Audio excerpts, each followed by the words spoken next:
நாட்டில் ஜனநாயகம் இருந்தால் தன்னை நாடாளுமன்றத்தில் பேச அனுமதித்திருப்பார்கள் என்று காங்கிரஸ் முன்னாள் தலைவர் ராகுல் காந்தி கூறியுள்ளார். இங்கிலாந்தில் கருத்தரங்கம் ஒன்றில் பேசிய ராகுல் காந்தி இந்தியாவை சிறுமைப்படுத்தியதாகவும் அதற்கு அவர் மன்னிப்பு கோர வேண்டும் என்றும் பாஜகவினர் நாடாளுமன்றத்தில் அமளியில் ஈடுபட்டு வருகின்றனர்.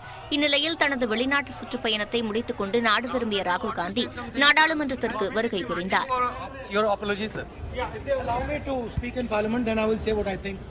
பின்னர் செய்தியாளர்களிடம் பேசிய ராகுல் காந்தி லண்டனில் நாட்டை பற்றி தரக்குறைவாக தான் பேசவில்லை என்று கூறினார்.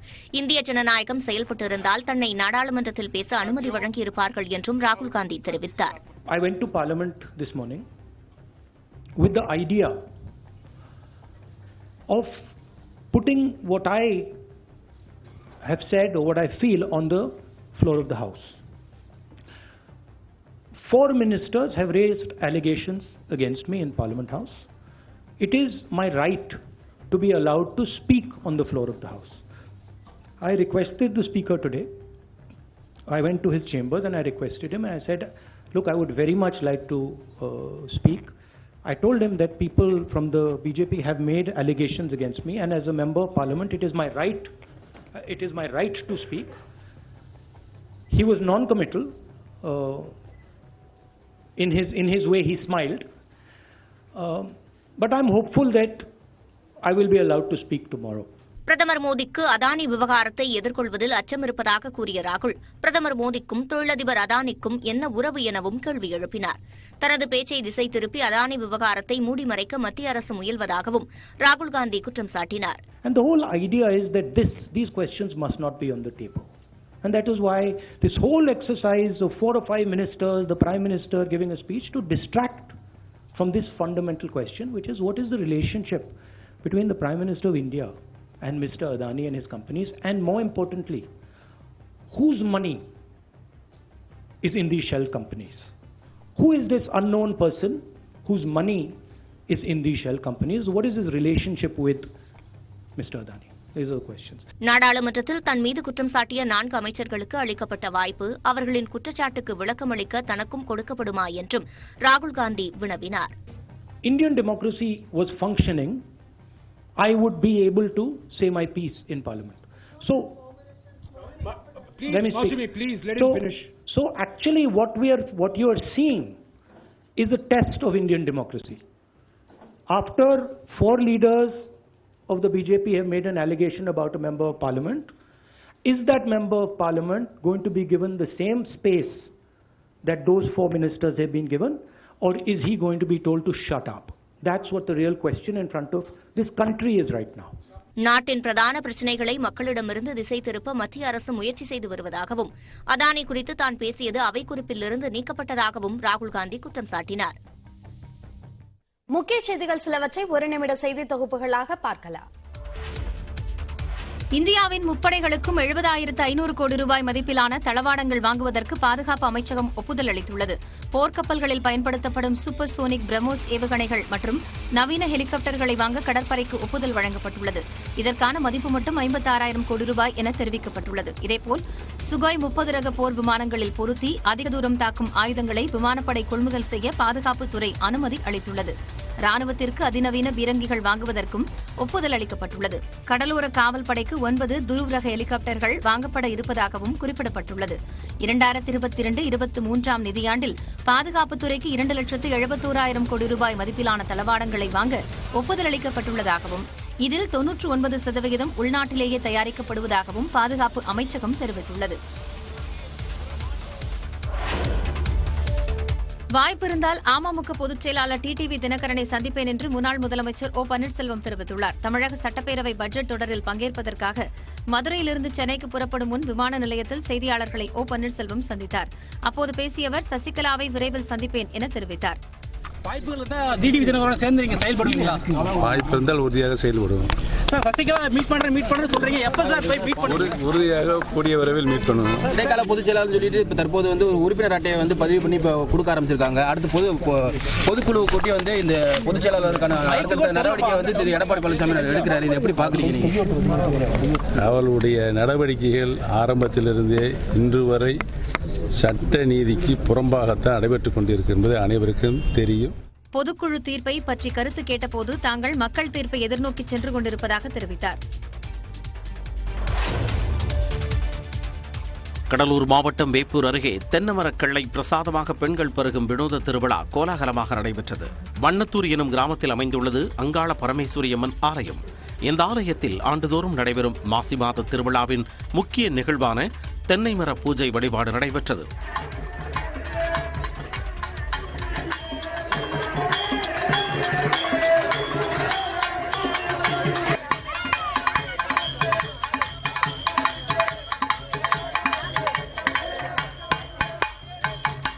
குழந்தை பாக்கியம் இல்லாத பெண்கள் இந்த தென்னை மரத்தின் கள் குடித்தால் குழந்தை பாக்கியம் பெறுவார்கள் என நம்பிக்கையாக உள்ளது.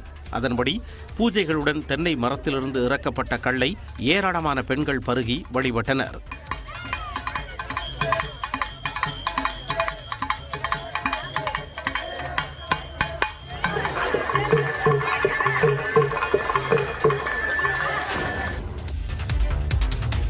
சென்னை தாம்பரம் அருகே ஓய்வு பெற்ற ராணுவ அதிகாரியின் கவனத்தை திசை திருப்பி கொள்ளையர்கள் பணத்தை பறித்துச் சென்ற சிசிடிவி காட்சி வெளியாகியுள்ளது. தாம்பரம் அருகே உள்ள மாடம்பாக்கம் பகுதியில் வசித்து வருபவர் ஓய்வு பெற்ற ராணுவ அதிகாரி திருமலைநாதன்.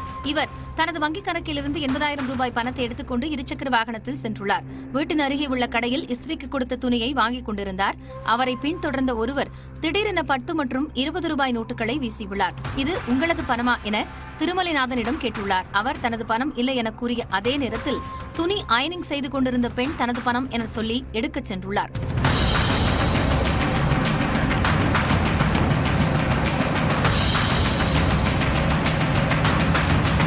சிறிது நேரத்திற்கு பின் தனது இருசக்கர வாகனத்தில் இருந்த 80,000 ரூபாய் பணம் மாயமானது கண்டு திருமலைநாதன் அதிர்ச்சியடைந்தார்.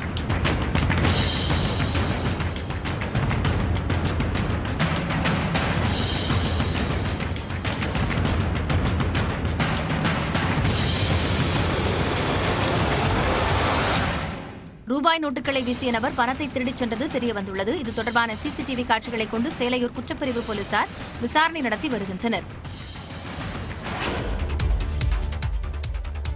நாகை அருகே பிரசித்தி பெற்ற எட்டுக்குடி சுப்பிரமணிய சாமி கோவிலில் 40 ஆண்டுகளுக்கு பிறகு தெப்பத் திருவிழா வெகு விமரிசையாக நடைபெற்றது. எட்டுக்குடி சுப்பிரமணிய சாமி கோவில் சரவணப்போகை தீர்த்த குளத்தில் சிறப்பு அலங்காரத்தில் முருகப்பெருமான் வள்ளி தெய்வானையுடன் தெப்பத்தில் எழுந்தருளினார். தொடர்ந்து நாதஸ்வரம் மேளதாளங்கள் முழங்க தெப்பம் 3 முறை குளத்தை வலம் வந்தது.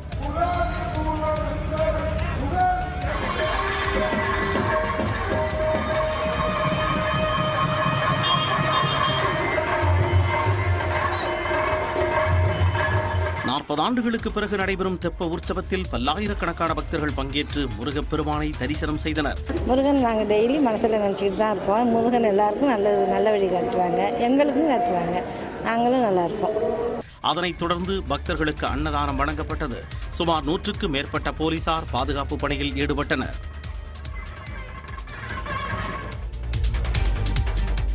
கன்னியாகுமரி மாவட்டத்தில் பாலியல் புகாரில் சிக்கிய பாதிரியார் மீது 5 பிரிவுகளில் சைபர் கிரைம் போலீசார் வழக்கு பதிவு செய்துள்ளனர்.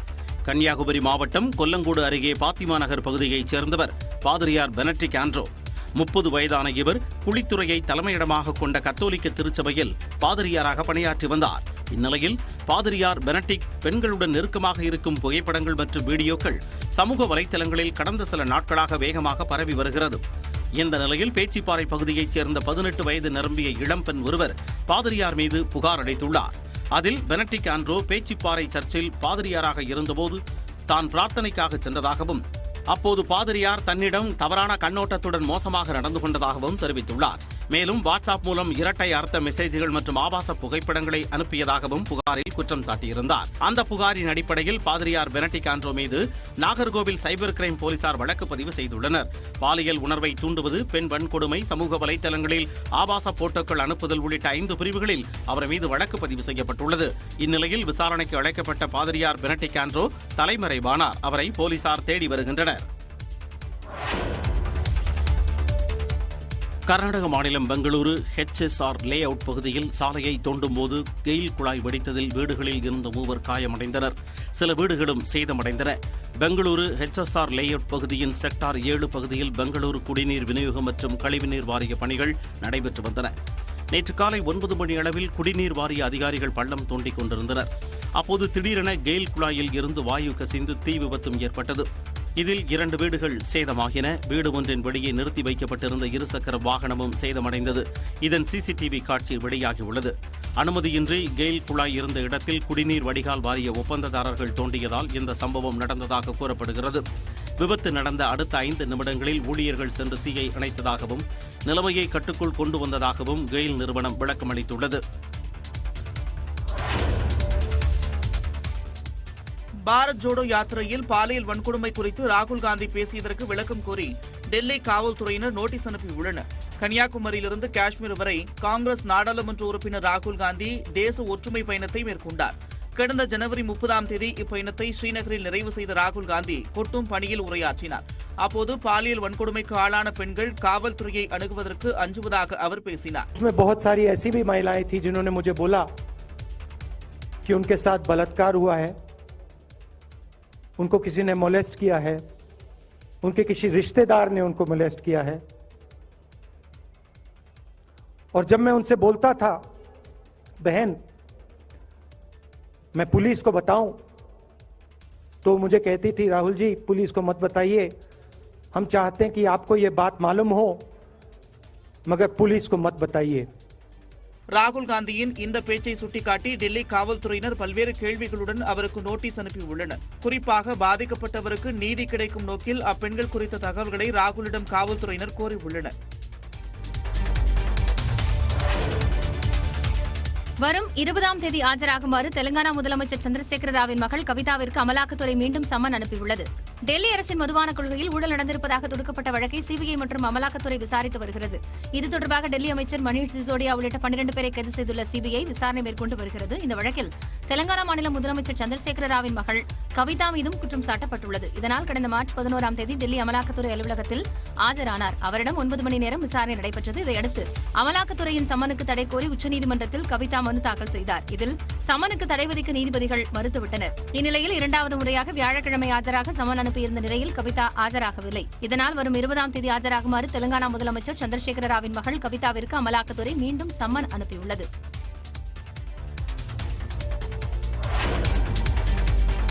உடல்நலம் பாதிக்கப்பட்டு மருத்துவமனையில் அனுமதிக்கப்பட்டுள்ள ஈரோடு கிழக்கு தொகுதி சட்டமன்ற உறுப்பினர் EVKS இளங்கோவன் ஓரிரு நாட்களில் வீடு திரும்புவார் என்று தனியார் மருத்துவமனையின் மருத்துவர் தெரிவித்துள்ளார்.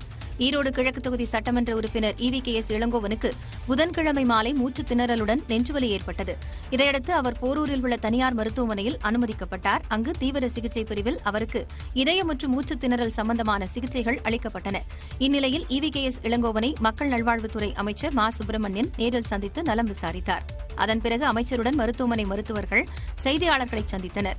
அப்போது பேசிய இதய மருத்துவர் மூர்த்தி, இருமல் மற்றும் நுரையீரல் தொற்று காரணமாக இளங்கோவன் மருத்துவமனையில் அனுமதிக்கப்பட்டுள்ளதாக தெரிவித்தார். இருமல் ஜாஸ்தியா இருந்தது, டெல்லி போனதால அந்த இன்ஃபெக்ஷன் வந்துருக்கலாம், அதனால அட்மிட் பண்ணியிருக்கோம். ஒரு 2-3 நாள் இருந்தா சரியா. மேலும் EVKS இளங்கோவன் விரைவில் வீடு திரும்புவார் என்றும் மருத்துவர்கள் தெரிவித்துள்ளனர். குஜராத் மாநிலம் அம்ரேலியில் கனமழையால் சாலைகளில் வெள்ளம் பெருக்கெடுத்து ஓடியது. அம்ரேலி சுற்றுவட்டார பகுதிகளில் சுமார் 3 மணி நேரம் கனமழை பெய்தது. இதனால் ஆறுகளில் வெள்ளப்பெருக்கு ஏற்பட்டது. ஒரு சில இடங்களில் ஆலங்கட்டி மழையும் பெய்தது. குஜராத்தில் மார்ச் மாதம் 20ஆம் தேதி வரை மழை பெய்யும் என்று இந்திய வானிலை ஆய்வு மையம் தெரிவித்துள்ளது. இதேபோன்று மகாராஷ்டிர மாநிலம் புனேவிலும் வழக்கத்திற்கு மாறாக கனமழை பெய்தது. கடந்த சில நாட்களாக வெப்பம் வாட்டிய நிலையில் திடீரென இடி மற்றும் மின்னலுடன் கூடிய மழை பெய்தது.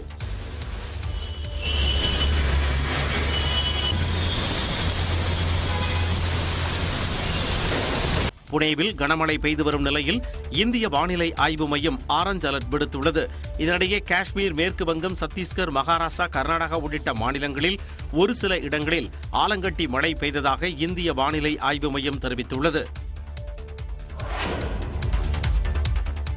கருங்கடல் பகுதியில் அமெரிக்க கண்காணிப்பு ட்ரோன் மீது ரஷ்ய ஜெட் விமானம் எரிபொருளை கொட்டும் காட்சியை அமெரிக்காவின் பென்டகன் வெளியிட்டுள்ளது.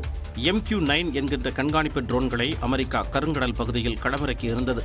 அந்த நேரத்தில் ரஷ்ய சுகோய் 27 ரக ஜெட் போர் விமானம் அமெரிக்க ட்ரோன் மீது எரிபொருளை கொட்டியதாக அமெரிக்கா 42 வினாடி வீடியோவை வெளியிட்டுள்ளது.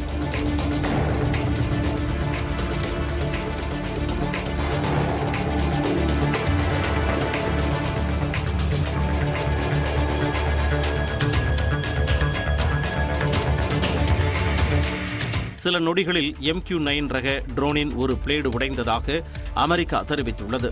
இந்த விவகாரம் தொடர்பாக இரு நாட்டு பாதுகாப்புத்துறை உயரதிகாரிகள் பேச்சுவார்த்தை நடத்தியுள்ளனர். 66 அடி நீளம் கொண்ட அமெரிக்க ட்ரோனில் ஆயுதங்கள் ஏதும் இருந்ததா என்பது குறித்த தகவல்களை அமெரிக்கா வெளியிடவில்லை. உடைந்து விழுந்த ட்ரோனின் பாகங்கள் மீட்கப்பட்டதா என்ற தரவுகளும் வெளியிடப்படவில்லை.